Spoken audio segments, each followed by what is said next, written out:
Perfecto. Bueno, buenas noches nuevamente. Como comentaba Ismael, hoy les voy a hablar sobre la optimización de estudios convencionales de medicina nuclear y SPECT. En el lunes habíamos estado comentando sobre la relevancia de la optimización de los estudios de medicina nuclear en las diferentes modalidades que tenemos de estudio. Y hoy vamos a hablar justamente, vamos a hacer una pequeña introducción a este tema. Vamos a hablar inicialmente de la optimización de las condiciones operacionales para este tipo de estudios, de la optimización de las exposiciones médicas en relación a la relación entre dosis y calidad de imagen. Y también estaremos hablando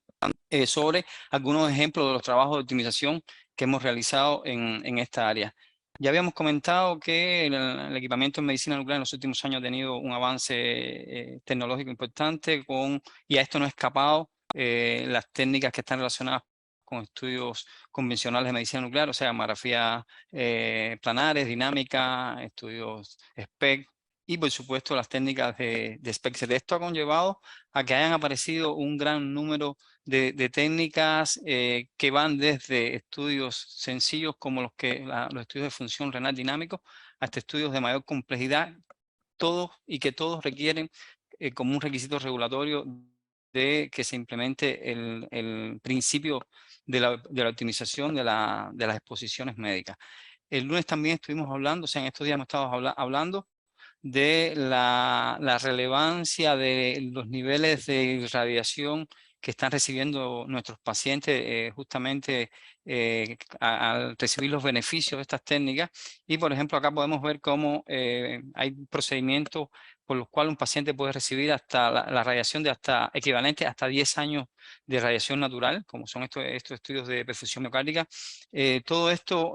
nos ha llevado a definir un grupo de acciones para, como parte de la optimización de los estudios convencionales de medicina nuclear y los estudios SPECT, entre las que se encuentran, como bien se ha dicho ya, la optimización de las condiciones operacionales. En la optimización de las condiciones operacionales, como bien nos explicaban ya Margarita y Raúl y Marco, de los estudios de medicina nuclear convencionales de SPECT y SPECT, pues hay un grupo de parámetros, de variables que tenemos que tener en cuenta relacionadas con los protocolos de adquisición y con los protocolos de procesamiento. En particular, en los protocolos de adquisición, bueno, acá están todos los parámetros que de una manera u otra influyen en la calidad de las imágenes y que son los que deberíamos optimizar en función de obtener para los mismos niveles o sea, obtener una calidad de imagen equivalente con menores niveles de exposición a la radiación de nuestros pacientes. Para eso es importante que tengamos claridad de cómo influye directamente cada uno de estos parámetros en la calidad de la imagen. Margarita explicó de una manera inmejorable justamente algunos de estos parámetros, o sea, nos habló de la influencia de la selección de los colimadores, que también por supuesto dependen de cuáles tenemos, la influencia, o sea, todo lo relacionado con la estadística, la selección de las condiciones de parada, por tanto la estadística de cuentas. Mauro también nos estuvo comentando cómo influyen estos parámetros, o sea, el número de cuentas en la incertidumbre y por tanto en la calidad y en la detectabilidad de las lesiones. Hay parámetros importantes como la distancia detector-objeto, o sea, en este caso paciente. Y acá es importante, yo creo que es importante que tengamos en cuenta que a la hora de seleccionar todo y cada uno de estos parámetros, cuáles son los criterios que existen. Entre estos criterios está el teorema de muestreo. El teorema de muestreo justamente nos permite seleccionar el formato de matriz, por ejemplo, en las tomografías nos permite seleccionar el número de proyecciones a punto de partida de conocer la resolución espacial que tiene nuestro sistema y emplear estos criterios. O sea que criterios relacionados con el tamaño del píxel, que a su vez está relacionado con la matriz, el tamaño de la matriz digital que vamos a emplear y también la distancia entre cada una de las proyecciones, lo cual determina también el número de proyecciones. Estos son aspectos que no podemos ignorar, o sea, yo lo estoy diciendo muy rápidamente, ya como decía Margarita abordó estos temas, pero yo creo que es algo importante porque estas son de las variables en las que influimos todos, o sea, desde el médico, el tecnólogo, el físico médico que se dedica a hacer optimización, todos podemos contribuir de una manera u otra a emplear los parámetros óptimos para adquirir los estudios de medicina nuclear con la mejor calidad posible. Lo mismo sucede en relación a la optimización de los parámetros, o sea, de las condiciones operacionales, en particular de los parámetros de procesamiento de de las imágenes. También ya se comentó bastante sobre las posibilidades actuales que existen en relación a la selección de los métodos de procesamiento de las imágenes, las correcciones, el empleo de las correcciones, la relevancia que tiene poder corregir nuestros estudios por atenuación, por dispersión, poder emplear los métodos de recuperación de la resolución que tengamos en nuestro sistema. Acá llamar la atención sobre el hecho de que yo he tenido la experiencia de que en muchas ocasiones, en muchos sitios se dispone de herramientas para la mejora de la calidad de las imágenes y a veces no se conocen, incluso a veces ni siquiera, o sea, a veces no se usan y a veces ni siquiera se conocen. Por ejemplo, hemos tenido experiencia, están en sitios donde está disponible esta opción de Siemens de Flash 3D, que tiene todas las bondades que nos explicaba Margarita el lunes, y sin embargo en los servicios no lo usamos, o herramientas mucho más sencillas, herramientas para hacer estudios planares que nos permiten también aplicar filtros de restauración, filtros adaptativos que nos mejoran la calidad de estudios de empleo común en la medicina nuclear, que además proporcionan altas dosis poblacionales, como son por ejemplo los estudios de MDP, los estudios óseos, y sin embargo no se emplean. Entonces yo creo que es importante que hagamos énfasis en el empleo óptimo, no solamente del equipamiento que tenemos, sino también del software disponible en nuestro servicio, que lo conozcamos a profundidad y que seamos capaces de utilizarlo en función de la mejora de la calidad de la imagen, y por tanto que nos permitan también o nos contribuya a disminuir los niveles de actividad y los niveles de exposición a las radiaciones de nuestros pacientes. Y estos son ejemplos, bueno, de algunos de estos paquetes, de algunos de los fabricantes que existen y de los que ya, como les decía, hemos estado conversando. Por otra parte, tenemos que, en particular en los estudios SPECT-CT, en los estudios híbridos también, tenemos que utilizar una estrategia similar en relación a las variables o a los parámetros que pudiéramos optimizar o que debemos optimizar en función de disminuir los niveles de exposición a las radiaciones de nuestros pacientes por esta componente. Yo de esto no les voy a hablar mucho porque justamente de este tema nos va a hablar después nuestro colega José Luis Rodríguez. Solamente le quería llamar la atención sobre el hecho de que esta es una temática de gran relevancia, de gran actualidad. Estuve mirando los temas que se van a tratar en el próximo Congreso Europeo en octubre de este año en Barcelona, y me llamó la atención que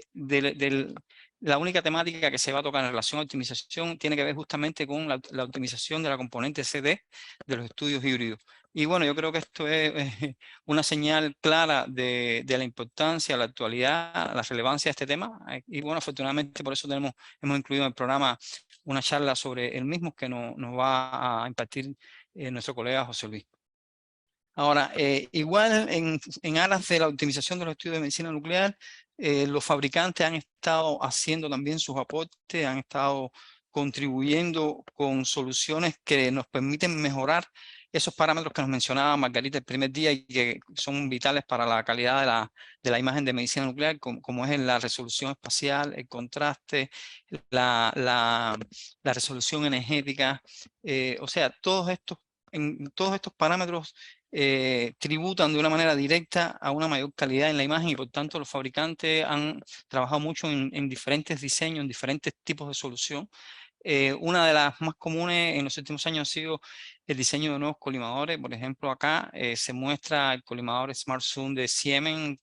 Y acá lo que queremos resaltar es también la importancia de que se le dé un uso apropiado en función de la optimización de los estudios, de los niveles de exposición de los pacientes, porque en ocasiones incorporamos a nuestro servicio este tipo de instrumentación y sin embargo tampoco le damos el empleo apropiado, seguimos utilizando los mismos SOP, o sea, los mismos procedimientos en servicio con los niveles, los mismos criterios de asignación de actividad, y sin embargo disponiendo de equipos que mejoran la resolución, que mejoran el contraste, que mejoran la calidad de imagen y que nos pudieran permitir disminuir los niveles de exposición de nuestros pacientes. Lo mismo sucede con otro tipo de fabricantes, otros tipos de diseño, que en todos los casos apuntan, como les decía, a incrementar los parámetros, estos parámetros que tributan a mejorar la calidad de la imagen. O sea, se hacen diseños que tratan de mejorar la sensibilidad, la resolución, todo lo que relacionado con la exactitud de las cuantificaciones, de la cuantificación de las imágenes. Igual, no solamente en diseño de colimadores, se ha trabajado mucho en el diseño de nuevos materiales para los detectores. Es así como ya se dispone y está extendido en nuestra región. Afortunadamente tenemos un gran número ya de sistemas con detectores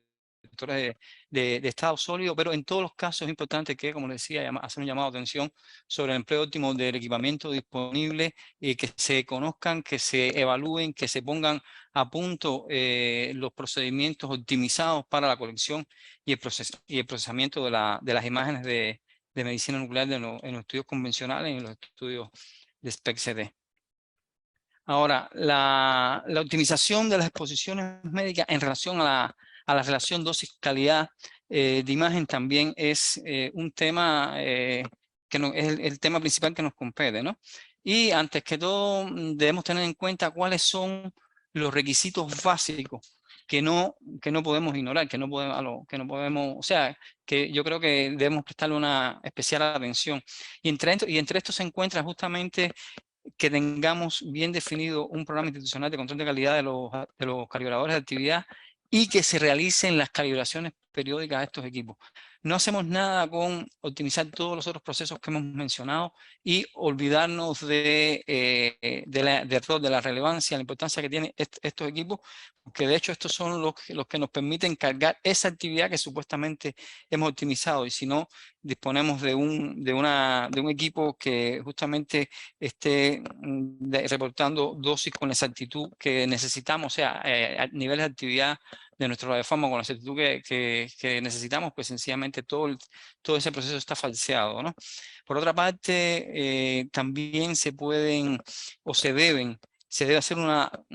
selección adecuada de los radionucleidos a emplear, claro, aquellos que cuando disponemos de más de uno, por ejemplo, para aplicaciones oncológicas y para cardiología nuclear, si tuviéramos la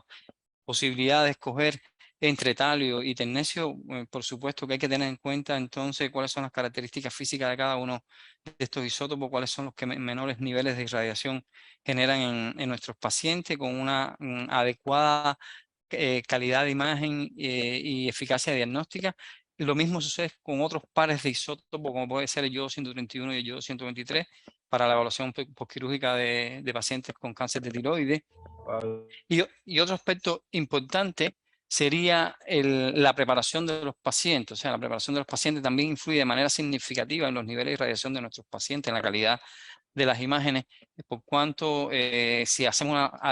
un adecuado empleo de bloqueadores de los órganos críticos, como por ejemplo el tiroides, en determinados tipos de estudios, o de diuréticos para estimular el vaciamiento o sea, el aclaramiento de la actividad de fondo en sangre, en todo el organismo, o algunos estimulantes para vaciar órganos como la vesícula biliar. O sea, todas estas acciones son acciones muy importantes también que influyen de una manera directa en los niveles de exposición a la radiación de nuestros pacientes. Por otra parte, igual hay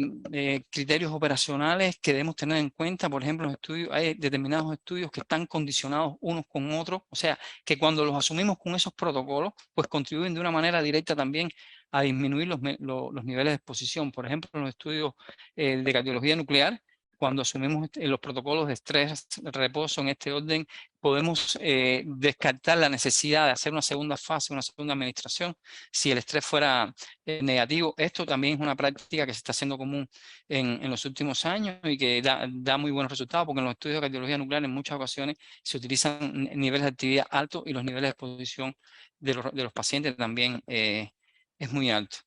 Ahora, cuando vamos a plantear una estrategia de optimización de las dosis y de las exposiciones médicas, pues tenemos que tener en cuenta que esa estrategia tiene que tener un enfoque personalizado, o sea, que tiene que ser una estrategia independiente para cada equipo que que tenemos dentro del servicio,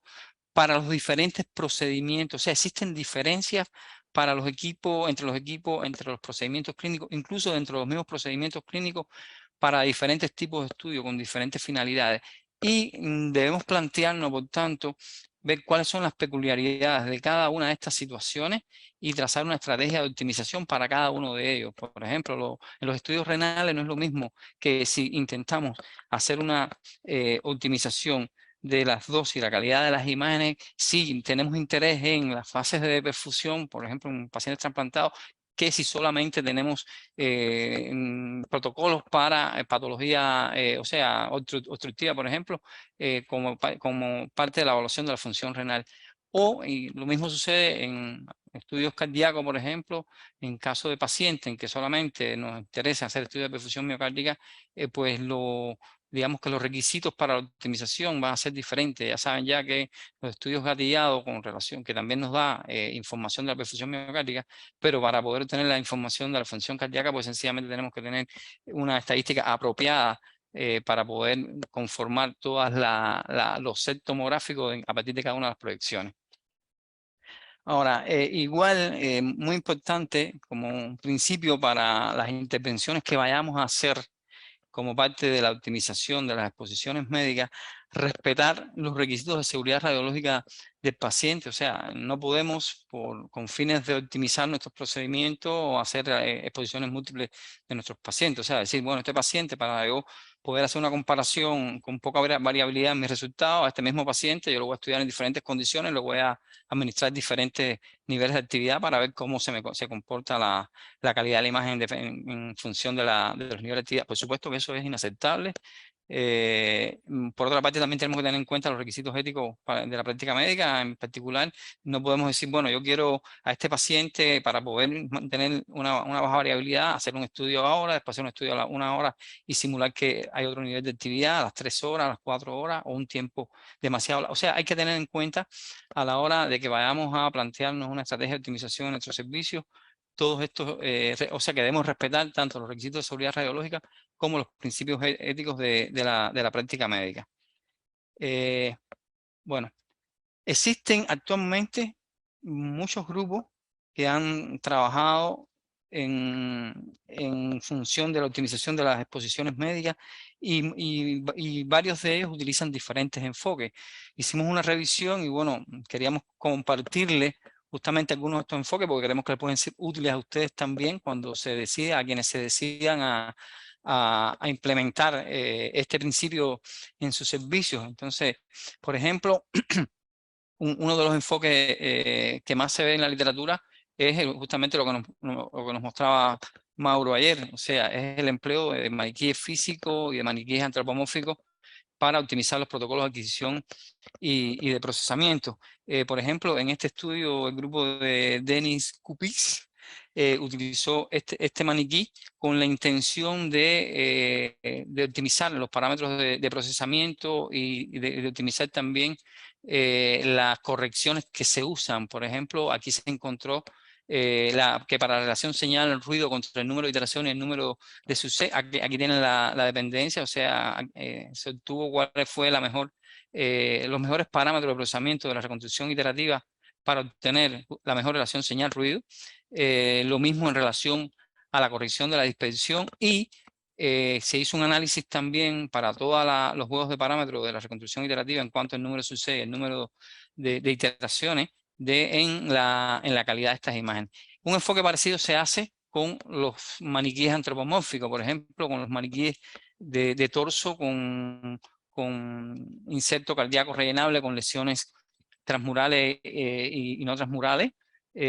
con contrastes diferentes incluso en esas lesiones. O sea, hay un grupo de maniquíes que están diseñados, que se comercializan, que pueden ser de gran utilidad también para hacer este tipo de trabajo, de manera que podemos simular diferentes situaciones clínicas bien conocidas. Acá lo importante es que tenemos el criterio de verdad del objeto, sabemos cuál es Y bueno, en este tipo de situaciones también se ha utilizado por algunos grupos. Acá vemos cómo los mejores resultados se obtuvieron justamente para de los parámetros evaluados, que se evaluaron diferentes protocolos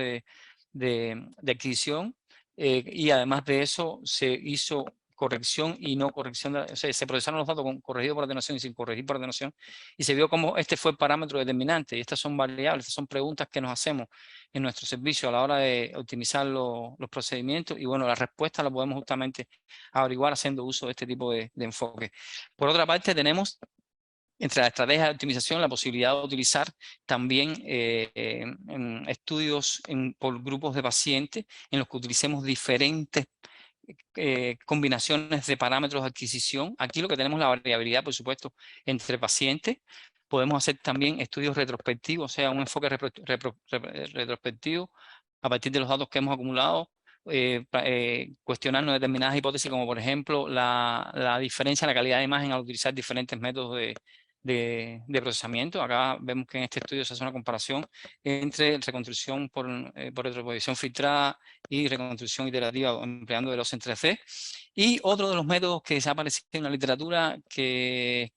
también se usa mucho y que nosotros particularmente lo hemos estado empleando bastante es el empleo del modo lista, porque con el modo lista podemos hacer un análisis retrospectivo, hacer una reconstrucción de los datos con diferentes condiciones de parámetros de adquisición, o sea, con diferentes combinaciones de parámetros de adquisición, y por tanto podemos evaluar también cómo influye esto en los parámetros de reconstrucción. O sea, no solamente la adquisición, sino la reconstrucción también.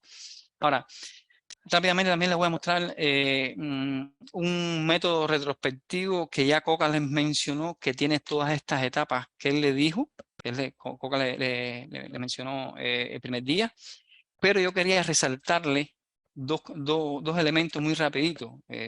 pensando en que les pueda resultar útil a aquellos que tengan intenciones de implementar métodos de optimización. Lo primero es que como parte de este trabajo que se hizo, se crearon un grupo de herramientas, un grupo de modelos realmente para esta etapa de colección de datos, y que además también se identificaron algunos de las acciones de intervención. O sea, los modelos que creamos son modelos para recoger justamente toda la información fidedigna para poder tener valores reales en cuanto a actividad administrada, calidad de imagen, etcétera, donde tuvimos en cuenta justamente todas las variables para que estos datos fueran reales. Lo mismo hicimos, creamos modelos en relación a los datos de la CT, en relación a los datos de la medicina nuclear convencional y el SPEC, y en relación a los controles de calidad. Ese era uno de los puntos. El otro punto es en relación a la estrategia para las acciones de intervención. O sea, ¿de qué manera podemos seguir un flujo racional a la hora de implementar una estrategia de optimización de nuestro servicio? Bueno, lo primero que tenemos que hacer es identificar cuáles son los estudios que requieren, o sea, que tienen mayor prioridad de optimización en cuanto a los niveles de exposición que reciben los pacientes, en cuanto al número de estudios que se realizan. Y por ejemplo, un estudio que se hizo en Cuba, en este análisis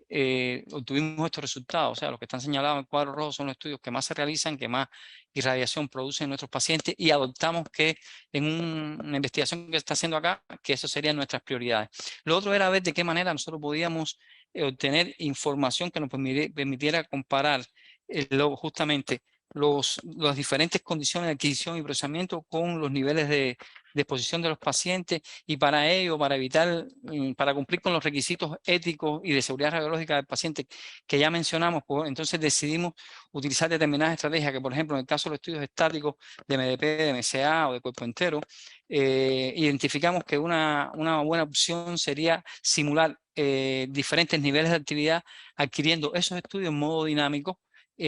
a partir de una sugerencia que hay en las guías de la Sociedad Europea de Medicina Nuclear. Y bueno, este enfoque lo utilizamos para hacer optimización de estudios pediátricos de MCA, optimización de estudios pediátricos de MDP, resultados que Coca mostró el primer día, de lo que se hizo en Chile, lo que se hizo en La Habana, y como ustedes vieron, bueno, realmente fueron resultados alentadores que permitieron disminuir las dosis incluso un 30%. También, más recientemente, estuvimos evaluando esta misma posibilidad de, a partir de estudios dinámicos de cuerpo entero, con un diseño particular que después verán en la exposición de Yumila, podemos simular diferentes niveles de actividad en pacientes que se realizan este tipo de estudios a partir de una sola administración, lo cual creemos nosotros que también puede ser muy útil. Estuvimos valorando también la posibilidad de simular diferentes niveles de actividad con una sola adquisición para estudios tomográficos a partir del empleo de de una señal, o sea, de un equipo de electrocardiograma que realmente lo hemos usado en maniquíes, lo hemos probado en maniquíes, pero que no nos ha funcionado, no lo hemos usado en pacientes. Y el método que sí nos ha reportado mejores resultados ha sido el empleo del modo LIS en un equipo que por suerte tiene esta posibilidad, ya que nos permite reconstruir a partir de los datos iniciales diferentes condiciones de adquisición y procesamiento y evaluar para diferentes tipos de estudios además, o sea, optimizar justamente la colección de los datos, los parámetros de adquisición, los parámetros de procesamiento contra diferentes niveles de actividad, como este estudio que se muestra acá que hicimos en cardiología nuclear, en temas de cardiología nuclear. Y bueno, por último ya les paso muy rápido porque ya estamos en tiempo. Ejemplos de las tareas realizadas de optimización, las que hemos realizado empleando todos estos principios, todas estas ideas que hemos mostrado acá y que las hemos mostrado con la intención de que si hay alguien que quiera hacer este tipo de trabajo, quizás le pueda ser útil y de hecho nos da mucha satisfacción ver que recientemente el Congreso de FIN ya se presentó un trabajo por colegas de Colombia donde utilizaron justamente una metodología similar a punto de partida de un intercambio que tuvimos. Bueno, entre las tareas que hemos hecho, trabajamos en la optimización de condiciones operacionales de los diferentes protocolos que tenemos, un equipo que recién instalamos para diferentes condiciones de adquisición de tipos de colimadores, etcétera. Evaluamos inicialmente la sensibilidad axial, la sensibilidad radial, evaluamos como parte de la evaluación de las condiciones operacionales, de la optimización de las condiciones operacionales, la resolución espacial también. Hicimos estudios en maniquíes justamente siguiendo el mismo método que dijimos, utilizando un tanque donde pusimos el insecto cardíaco con diferentes valores de contrastes de actividad y pudimos estimar cómo era el desempeño de los colimadores MPH inicialmente. Luego comparamos los diferentes tipos de protocolos que podíamos usar, incluyendo este tipo de estudios. O sea, hicimos estudios en cámaras convencionales, en configuración de 180 para los detectores de este nuevo equipo de 3 detectores con colimadores super alta, o sea, alta resolución, alta sensibilidad, y con los colimadores tríos. O sea, hicimos este trabajo, empleamos métricas de imágenes como las que ya se mencionaron, las que estuvo mencionando Mauro, y algunas también relacionadas con este tipo de estudios, para evaluar la calidad de la imagen, para evaluar el contraste, la relación señal-ruido. Y bueno, tuvimos resultados alentadores que ya introdujimos en la práctica clínica. Aquí están algunos de esos resultados. Ajá. Un poco más de los resultados. También estos datos adquiridos los utilizamos para optimizar los protocolos de procesamiento o en cuanto al número de iteraciones, el número de subset, etcétera. Sí, aquí están, bueno, parte de los resultados, ya me pasé de tiempo, así que voy a ir un poquito más rápido. Aquí están también el resultado de todas esas métricas de imágenes para los diferentes niveles de actividad que empleamos. También hicimos el trabajo que ya Coca mencionó en relación a los estudios pediátricos con todas las fases que ya se dijeron. Estas son las hojas de recogida de datos que habíamos mencionado y estas son las herramientas que se utilizaron que también mostró Raúl para estimar las dosis en los pacientes, para hacer las comprobaciones contra los niveles de referencia de la Sociedad Europea y la Sociedad Americana. Ajá. Y por último hicimos este mismo estudio que les mostramos en maniquíes de cardiología en pacientes. Y bueno, acá están las imágenes que hemos obtenido para diferentes niveles de actividad, de 8 milicurie, de 12 milicurie, de 16 milicurie, de 20 milicurie. O sea, estas imágenes las obtuvimos empleando, las simulamos, las obtuvimos simulando los datos a partir del modo lista. Y ahora mismo estamos trabajando, o sea, estamos trabajando o tenemos trabajo en curso en relación a la optimización de los estudios de perfusión cerebral y de las mamografías óseas, incluyendo la del cuerpo entero, los jugos del cuerpo entero, de los cuales Carla y Yumila le van a hablar en las próximas presentaciones. Bueno, me disculpo porque me pasé 3 minutos. Esto era lo que les iba a mostrar. Muchas gracias.